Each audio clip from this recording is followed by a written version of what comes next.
പുറത്തുവിടുന്നത് സംസ്ഥാനത്ത് SSLC വിജയശതമാനം വർദ്ധിപ്പിക്കാൻ ബോർഡർ ലൈൻ ഇന്റലിജൻസ് സർട്ടിഫിക്കറ്റുകൾ വ്യാപകമായി ദുരുപയോഗം ചെയ്യുന്നു.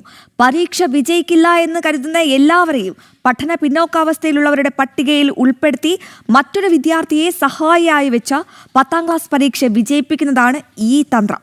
3000-ഓളം വിദ്യാർത്ഥികളാണ് എറണാകുളം ജില്ലയിൽ നിന്ന് മാത്രം ഇത്തരത്തിൽ പരീക്ഷ എഴുതി വിജയം നേടിയത്. വിവരങ്ങളുമായി മിഥുൻ അയ്യപ്പൻ ചേരുന്നുണ്ട്. Mithun, very good morning.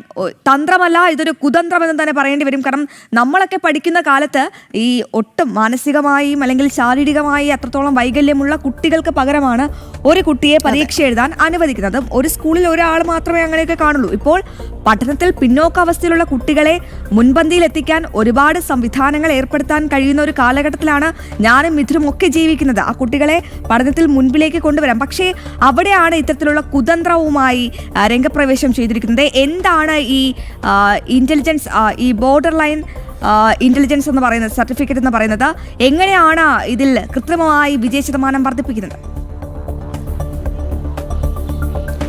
Aswathy, Rohini, ഇത് സംബന്ധിച്ച് ഈ ബോർഡർ ലൈൻ ഇന്റലിജൻസ് സർട്ടിഫിക്കറ്റ് എന്ന് പറയുന്നത് ഈ പഠന വൈകല്യം, അതായത് ഐക്യ നിലവാരം കുറഞ്ഞ കുട്ടികൾ, അതേസമയം തന്നെ അതൊരു മാനസിക വൈകല്യത്തിൻ്റെ ഗണത്തിൽ പെടുത്താനും കഴിയാത്ത ആ ഒരു അവസ്ഥ, അത്തരത്തിലുള്ള ഒരു അവസ്ഥയാണ്, ഒരു മെഡിക്കൽ അവസ്ഥയാണ് ഈ ബോർഡർ ലൈൻ ഇന്റലിജൻസ് എന്ന് പറയുന്നത്. അത്തരത്തിലുള്ളവർക്ക് നൽകുന്ന ഒരു സർട്ടിഫിക്കറ്റാണ് ബോർഡർ ലൈൻ ഇന്റലിജൻസ് സർട്ടിഫിക്കറ്റ് എന്ന് പറയുന്നത്. അത് സാധാരണഗതിയിൽ 90-നും 109-നും ഇടയിലാണ് ഒരു സാധാരണ മനുഷ്യൻ്റെ ഐക്യു എന്ന് പറയുന്നത്. അത് 70-നും 79-നും ഇടയിലായി കഴിഞ്ഞാൽ ഇത്തരത്തിൽ അത് ഈ ബോർഡർ ലൈൻ ഇന്റലിജൻസിൻ്റെ ഇതിൽ വരും. അവർക്ക് പഠന വൈകല്യങ്ങൾ ഉണ്ടാവുക എന്നുള്ളതെല്ലാമാണ് വലിയ, പ്രത്യേകിച്ച് കണക്കടക്കമുള്ള കാര്യങ്ങളിലേക്ക് കൂടുതൽ കാര്യക്ഷമമായി അവർക്ക് പരീക്ഷ എഴുതാൻ കഴിയാതെ വരിക എന്നുള്ളതൊക്കെല്ലാമാണ് ഈ കുട്ടികൾ നേരിടുന്ന വെല്ലുവിളി.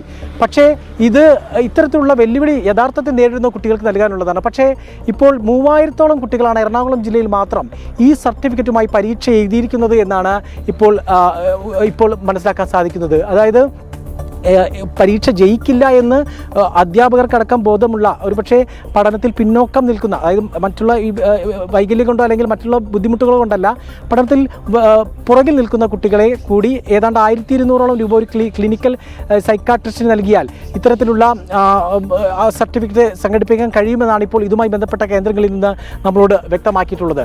അത്തരത്തിൽ സംഘടിപ്പിക്കുന്ന സർട്ടിഫിക്കറ്റുകളുമായി 9ാം തരത്തിൽ പഠിക്കുന്ന, നല്ല നിലവാരത്തിൽ പഠിക്കുന്ന കുട്ടികളെ കൊണ്ട് പരീക്ഷ എഴുതിപ്പിക്കുകയും അത്തരത്തിലുള്ള ആനുകൂല്യങ്ങൾ നിയമവിരുദ്ധമായി അല്ലെങ്കിൽ നേരത്തെ സൂചിപ്പിച്ചതുപോലെ തന്നെ ഒരു കുതന്ത്രത്തിലൂടെയും നേടിയെടുക്കുക. അതിലൂടെ അധ്യാപകരും രക്ഷിതാക്കളുമെല്ലാം വിജയവും അതുപോലെ തന്നെ സ്കൂളിൻ്റെ വിജയവും എല്ലാമാണ് ഇതിലൂടെ ലക്ഷ്യമിടുന്നത് എന്നുള്ളതാണ്. പക്ഷേ ഇതൊരു ക്രമവിരുദ്ധമായിട്ടുള്ള കാര്യമാണ്.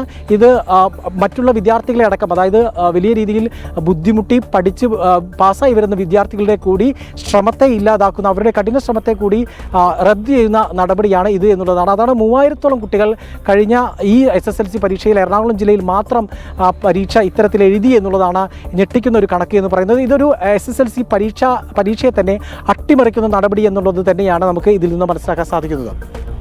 ഏതായാലും മിഥുൻ, വിവരങ്ങൾ വളരെ വ്യക്തമാണ്.